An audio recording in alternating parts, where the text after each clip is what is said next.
नमस्कार,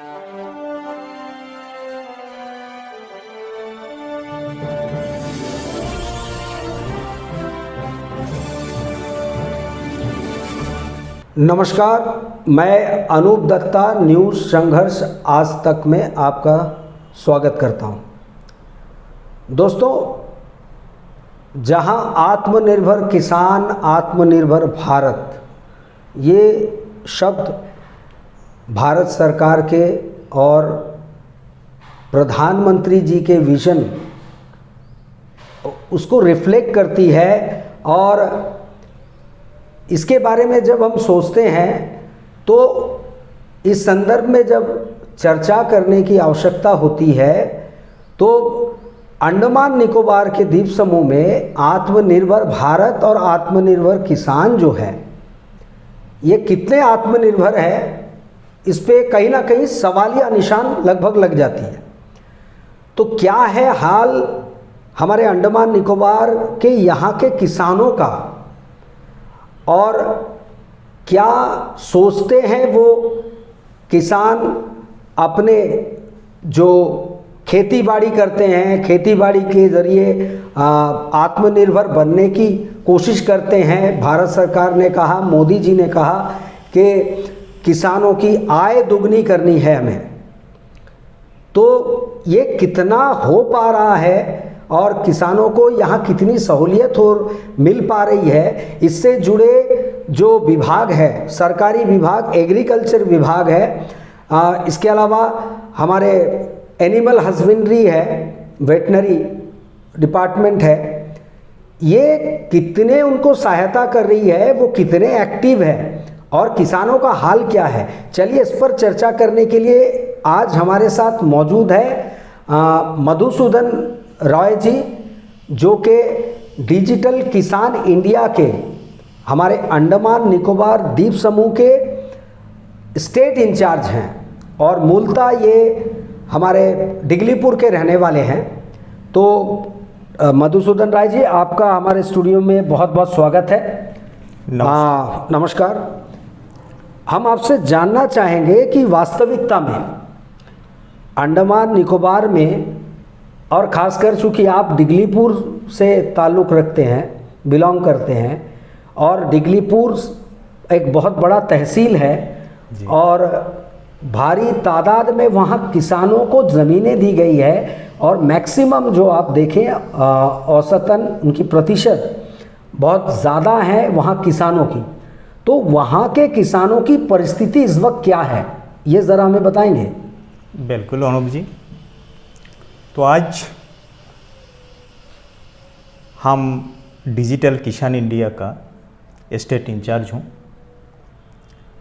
तो सबसे बड़ा खुशी हमारा किसान का यही था, हमारा इंडिया में जितना भी प्राइम मिनिस्टर बने, हमारा किसान का बारे में कोई मिनिस्टर सोचा नहीं। तो हमारा मोदी जी ने जो किसान का बारे में सोचा, हमारा सारा किसान का सीना चौड़ा हो गया कि आज हमारा इंडिया का जो मिनिस्टर है, प्राइम मिनिस्टर मोदी जी, एक सपना देखा किसानों के लिए। किसानों का जो समस्या था, हर साल से हम पैदा होने का पहले से भी, इवन हमारा पैदा होने का आज तक भी किसानों का समस्या कोई समाधान नहीं कर सका। तो हमारा मोदी जी बोला 2 साल में, मतलब ये हमारा जुलाई 2021 में ये डिक्लेरेशन हुआ डिजिटल किसान इंडिया का कि 2 साल में हमारा फार्मिंग का किसानों का द्विगुना बेनिफिट दिखाएंगे। लेकिन कोरोना का वजह से हो नहीं पाया। फिर भी मेरे को इंचार्ज बनाने का बाद भी मैं बहुत कोशिश करते गया, आज भी करते हैं। तो आज वो हो नहीं पा रहा है। वजह क्या है इसकी? वजह इसका है कि हमारा डिगलीपुर क्षेत्र में जी सारा अंडमान निकोबार में जितना आइलैंड्स है, सबसे सुइटेबल आइलैंड्स हमारा डिगलीपुर आइलैंड है। मतलब आपके कहने के अनुसार किसानी के लिए, यानी कि खेती बाड़ी के लिए, खेती बाड़ी इवन सबसे ज़्यादा कृषि के लिए, फिर हमारा फार्मर जो है, किसान लोग है, बगीचा वगैरह जो भी है हमारा डिगलीपुर में ही ज़्यादा है जी। और सबसे हमारा साल में जो से ऋतु आता है हमारा डिगलीपुर में महसूस होता है जी। तो आज हमारा किसान कुछ आगे नहीं बढ़ पाता है। इसका वजह है, हम पहले बात करूं एग्रीकल्चर का। हमारा अंडमान निकोबार में 3 सेक्टर में ज़मीन बांटा गया है जी। एक हाउस साइड, एक हिली लैंड, एक पेडी लैंड। जी। हाउस साइड सुरक्षित आदमी लोग जिंदा रह सके घर बना के, हिली लैंड हमारा बगीचा कर सकते जी। और पेडी लैंड हमारा सब्जी धान ये सब उगाने के लिए। तो आज हमारा एग्रीकल्चर डिपार्टमेंट जी। पता नहीं इतना बड़ा बड़ा डिग्री लेके उसमें अपॉइंटमेंट लेते हैं किस लिए हमको नहीं मालूम जी। तो एग्रीकल्चर का जितना हकदार है मालिक उन्हीं लोग हैं जी। किसान का जितना समस्या है उन्हीं लोग को देखना है। जी। तो आज जो करता ही नहीं, मैंने एग्रीकल्चर डायरेक्टर से भी मिला, जॉइंट डायरेक्टर से भी मिला, हमारा जो किसान लोगों का जो आपका सॉइल टेस्टिंग, फिर बीजा, फिर आपका केमिकल जो मेडिसिन वगैरह जो भी है जी। पूछा, फिर टिश्यू कल्चर वगैरह वगैरह। हम 2 साल से उनका पास गया, लेकिन वो लोग बोलता है हम लोग के पास आता ही नहीं, कुछ ये नहीं है, क्या होता नहीं मालूम। आता नहीं कहने का तात्पर्य है कि उनके पास सामान उपलब्ध नहीं है। वो भी नहीं बोलता, वो आता ही नहीं, बोलता कि वो आता ही नहीं आजकल। अच्छा। और 1-2 बार आता है, वो कहाँ चले जाता नहीं मालूम।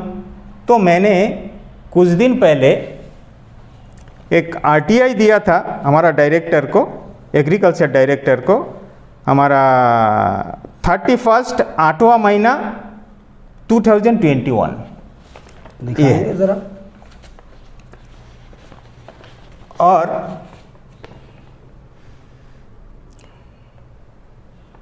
उसमें मैंने सारा कुछ हम दिया था, क्योंकि 3 साल पहले मैं टिश्यू कल्चर करेगा करके एक 3-4 बार हम गया था, और बीजा, फिर आपका खाद, फिर आपका मेडिसिन का बारे में भी पूछा, लेकिन वो लोग बोलता हम लोग का पास आता नहीं, हम लोग का भी ऑर्डर करता वो आता भी नहीं। तो हम बोला सर देखिए, आप लोग मालिक आप ही लोग हैं, आप ही लोग का ऊपर डिपेंड करते हैं हमारा फार्मर आगे चलेगा, हमारा किसान जिंदा रहेगा, लेकिन ये होने से तो नहीं चलेगा।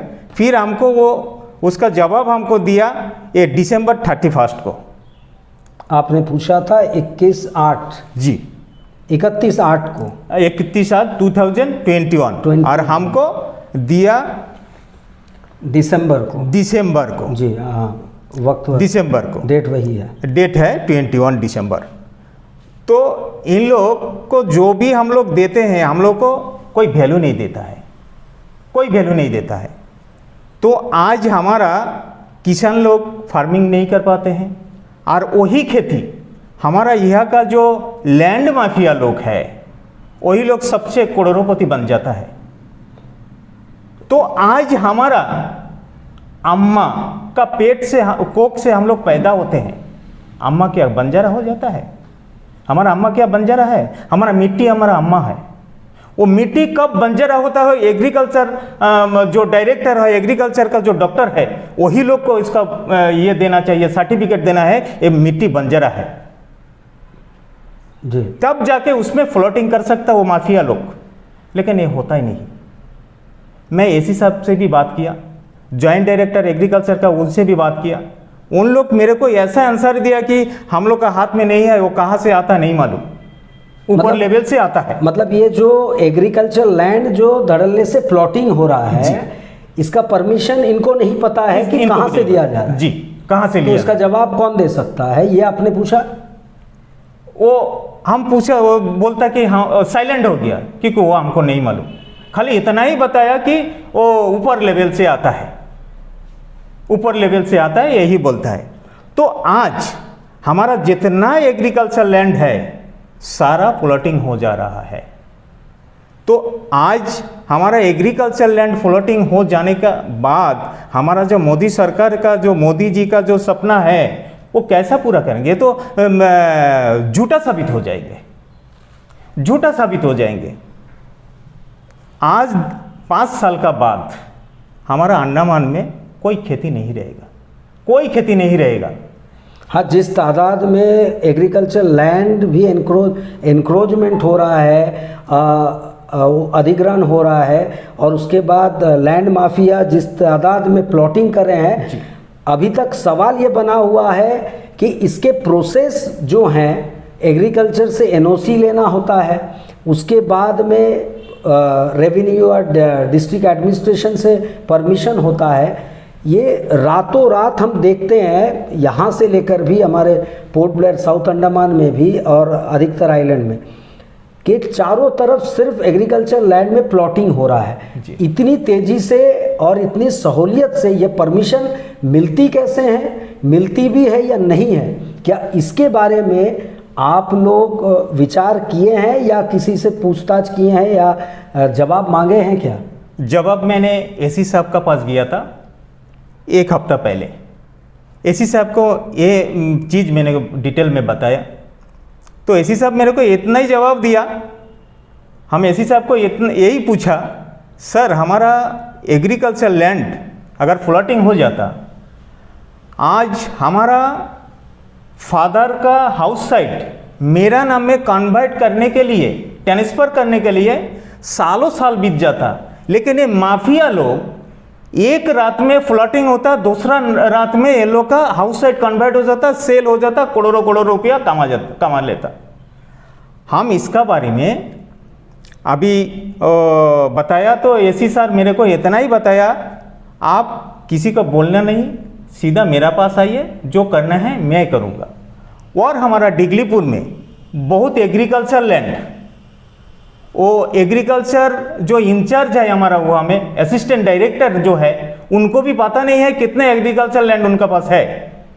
उनका पास ना लेबर है, ना कोई स्टाफ है, ना कुछ है, जंगल पड़ा है। अभी बाहर का आदमी लोग आके इनक्रोचमेंट कर रहा है, फॉरेस्ट लैंड भी इनक्रोचमेंट कर रहा है।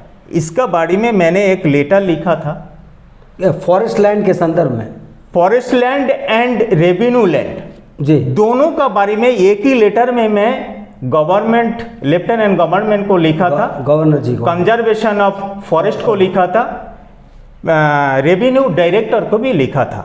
आज 7-8 महीना बीत चुका है, उसका कोई जवाब नहीं दिया, ना मेरे से फोन करके बताया, ना मतलब मेरे रेवेन्यू सेक्रेटरी को भी आपने कॉपी दी?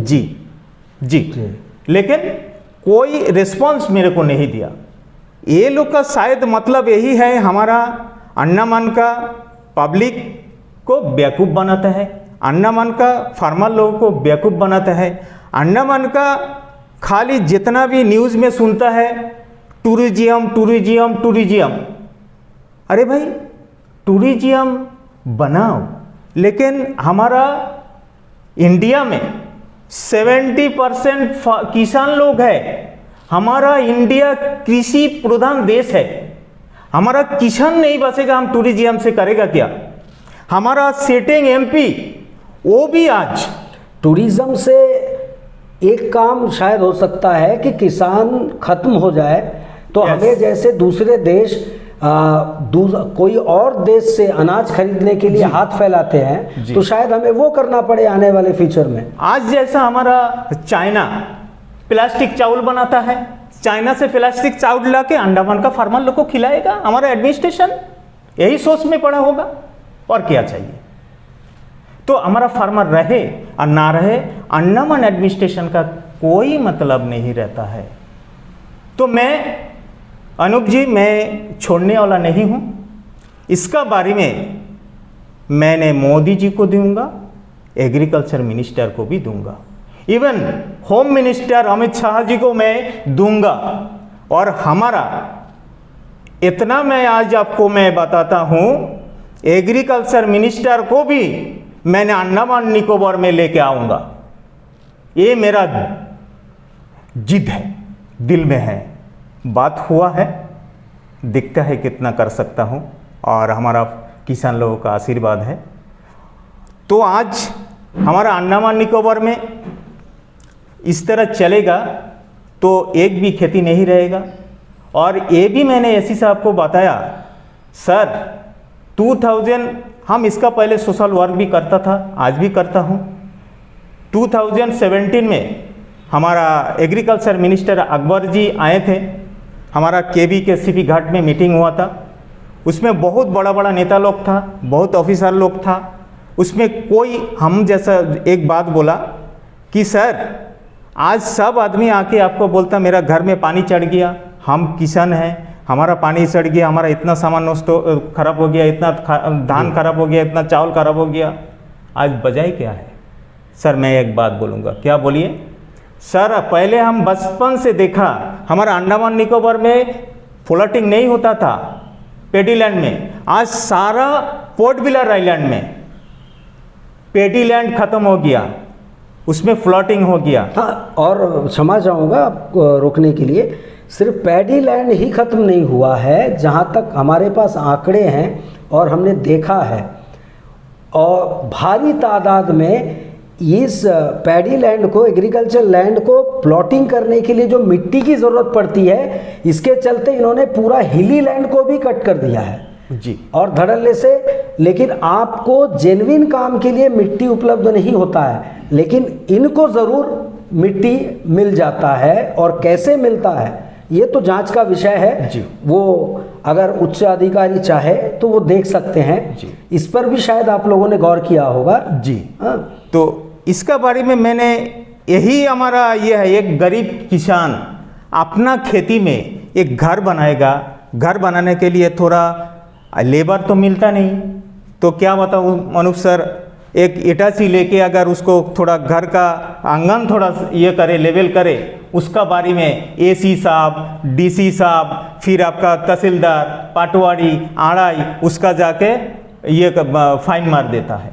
और इस लोगों को कोई फाइन नहीं होता है। इसका मतलब क्या है? इसका मतलब क्या है? इस लोगों को रात को काम होता है, रात काम हो जाता है, इनका कोई फाइन कुछ नहीं होता है। तो आज हमारा अंडमान निकोबार में हमारा अकबर जी को यही बात मैंने बोला, बोलने का बाद उन्होंने क्या बोला पता है आपको? बोला कि मधु जी हम आने वाला साल फिर आएंगे, आपका बात सुनूंगा। लेकिन और आने वाला साल हुआ भी नहीं और हमसे सुना भी नहीं।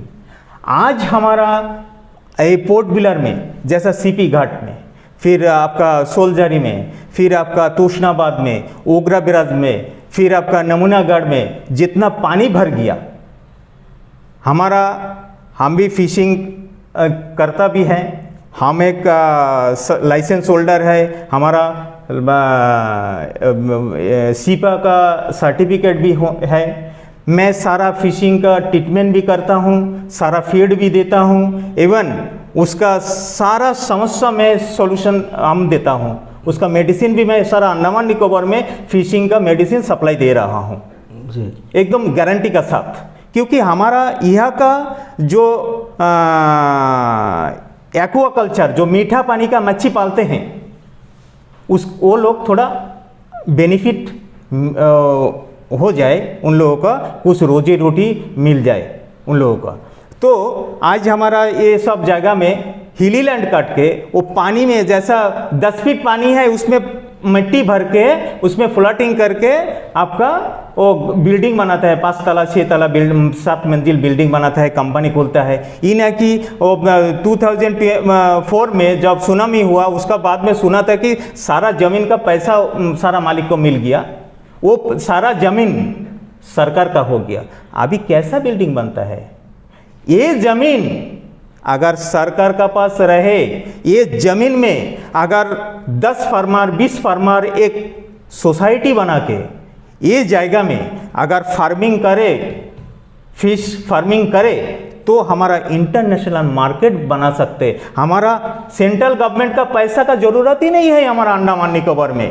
तो मैंने यही बोलना चाहता हूँ, मोदी जी का जो सपना, ये सपना साकार करने नहीं देगा हमारा अंडमान एडमिनिस्ट्रेशन। चलिए, ये एक तरह से चर्चा का जो विषय रहा है और जो निकल के सामने आ रहा है, इसे साफ तौर पे एक चीज़ हमें साफ तौर पे नज़र आ रहा है, दिख रहा है और समझ आ रहा है कि कहते हैं कि मिट्टी से सोना उगाया जा सकता है और मिट्टी जो है वो खुद ही सोना है जी। तो ये किसानों को मालूम है कि नहीं है, और ख़ास तौर पे एग्रीकल्चर डिपार्टमेंट, वेटनरी डिपार्टमेंट, इनको पता है नहीं है, लेकिन ये इसके चलते जो बिज़नेस कर रहे हैं प्लॉटिंग का, जो ये ज़मीनों का बिज़नेस कर रहे हैं, शायद इनको बेहतर तरीके से पता है कि ज़मीन सोना है। बिल्कुल। और इसका पूरा फ़ायदा ये उठा रहे हैं। तो आगे चल के मैं ये पूछना चाहता हूँ और जानना चाहता हूँ कि आप इस बात को उस स्तर पे मिनिस्ट्री में जी आप ले जाएंगे और यहाँ की वास्तविकता और यहाँ एग्रीकल्चर और फार्मर्स के साथ में क्या मजाक हो रहा है, और आत्मनिर्भर भारत, आत्मनिर्भर किसान, ये इसके साथ कितने आपके न्याय हो रहा है किसानों के साथ में, और इस मुहिम को कितना आगे बढ़ाया जा रहा है वास्तविकता में अंडमान में, ये जानकारी क्या आप वहाँ तक पहुँचाएंगे? ये हमें बताइए। अनूप जी, मैंने ये सारा बात मैंने मिनिस्ट्री में बताएंगे लिख के। इवन हम अगर दिल्ली में जाऊं तो मैं जाना के लिए तैयार भी हूं। और हमारा अंडमान निकोबार का फार्मर लोगों का मजाक उड़ा रहा है हमारा अंडमान एडमिनिस्ट्रेशन। अगर मजाक नहीं है तो हमारा ये फ्लॉटिंग नहीं होता था। आज हम पिछला साल क्यारी का डायरेक्टर उनसे बात किया तो हम एक बात बोला था, सर आपसे मैं एक डिमांड करूंगा। बहुत अच्छा डायरेक्टर है, उनका तारीफ मैं करूंगा कि उनको ऑनलाइन मीटिंग होता था, वो बंद करके मेरे से बात किया है। बहुत रिस्पांस दिया मेरे को, बहुत खुशी लगा। तो हम बोला सर हमारा डिगलीपुर सबसे बड़ा आइलैंड है, आप आइए कभी विजिट करने के लिए, आपको अच्छा लगेगा।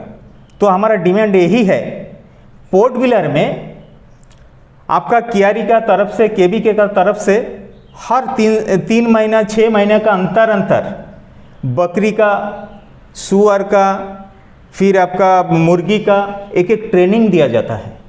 उसमें क्या होता है, 6-7 जन का एक कमेटी बना के, एक सोसाइटी बना के 4 सुअर बच्चा दे देता, 2 बकरी बच्चा दे देता, 50 मुर्गी बच्चा दे देता। ये लेके 6 महीना का दाना भी दे देता आपका डिपार्टमेंट। उसमें क्या होता, हमारा ये फार्मर लोग थोड़ा इंटरेस्टेड होके वो पालता है, थोड़ा बहुत मतलब इनकम सोर्स उन लोग का आता है। चलिए मैं यहाँ तक आपको रोकना चाहूँगा कि कुल मिला के हमारे चर्चा में से जो निकल के उभर के सामने आया वो ये है कि हताशापूर्ण रवैया है जी। एग्रीकल्चर डिपार्टमेंट, वेटनरी डिपार्टमेंट, जो आपके कहने के अनुसार, और फॉरेस्ट डिपार्टमेंट जी, इसको भी हम नज़रअंदाज नहीं कर सकते। इनका भी रवैया सही नहीं है एनक्रोचमेंट के मामले में। जी। जिस तरह से आपका कहना है कि वहाँ एनक्रोचमेंट हो रहा है फॉरेस्ट लैंड जी, और ये तमाम चीज़ों से ये समझ आ रहा है कि कहीं ना कहीं जो भारत सरकार इम्प्लीमेंट करने के अपने स्कीम्स को जो ये स्कीम है आत्मनिर्भर किसान, आत्मनिर्भर भारत, पहले मैं क्षमा चाहूँगा कि मैं बार बार आत्मनिर्भर भारत कह रहा था, आत्मनिर्भर किसान, आत्मनिर्भर भारत, ये इम्प्लीमेंट करने के लिए जिम्मेदारी जिस कंसर्न डिपार्टमेंट एडमिनिस्ट्रेशन का होता है, अगर वही ना करे तो कहीं ना कहीं किसान जाने अनजाने सरकार को दोष देती है, जबकि दोष उस संस्था को या वो एडमिनिस्ट्रेशन को होता है जिस क्षेत्र के, जिस राज्य के वो होते हैं, किसान होते हैं जी। तो इस पे गौर किया जाए। आपका कहना ये है कि इसमें ध्यान दिया जाए और इस मामले को बहुत सीरियसली लिया जाए और इस पे छानबीन हो, जी। इन्वेस्टिगेशन हो जी। कि किस तरह से ये एग्रीकल्चर लैंड के एनओसी हासिल कर रहे हैं, कर भी रहे हैं या बिना एनओसी का ये प्लॉटिंग कर रहे हैं। किसान प्रोत्साहित होने की जगह हतोत्साहित होके अपने ज़मीनें एग्रीमेंट पावर ऑफ अटर्नी देकर वो कौड़ियों के मोल पे बेच रहे हैं, क्योंकि उसे 3 वक्त के अनाज की ज़रूरत है, अपने फैमिली को पालने की आवश्यकता है। तो ऐसे निराशा की स्थिति में अब गुजारिश यही रहेगी कि एडमिनिस्ट्रेशन सामने आए और इस पे कड़ी निगरानी बरते और कड़ी छानबीन और इन्वेस्टिगेशन करते हुए किसानों की सहूलियतों को सुनिश्चित करे। डिपार्टमेंट कंसर्न जो अथॉरिटी है उनको प्रॉपर डायरेक्शन दे और सही वक्त पे किसानों को हर चीज़ मुहैया कराया जाए, ताकि किसान वाकई में मोदी जी के डिजिटल किसान इंडिया के जो स्लोगन है आत्मनिर्भर किसान आत्मनिर्भर भारत, वो बन सके। और इसके साथ मैं मधु जी आपका बहुत बहुत शुक्रिया अदा करना चाहूँगा। आप आए, हमारे साथ चर्चा किए और हमें जानकारियाँ दी तमाम जो डिगलीपुर आपका क्षेत्र है, इसके अलावा अंडमान निकोबार द्वीप समूह का और किसानों के हाल चाल बताएं और डिपार्टमेंट के रवैये के बारे में जानकारी दी। इसके लिए हम बहुत बहुत शुक्रगुजार हैं। आपका बहुत बहुत धन्यवाद। नमस्कार। नमस्कार। मैं अनूप दत्ता। इसके साथ आपसे फिर मुलाकात होगी। आप हमारे न्यूज़ चैनल संघर्ष आज तक को देखते रहिए और सब्सक्राइब करते रहिए, और अगले कड़ी में किसी और विषय के साथ हम आपके सामने पेश होंगे और उपस्थित होंगे। तब तक के लिए नमस्कार।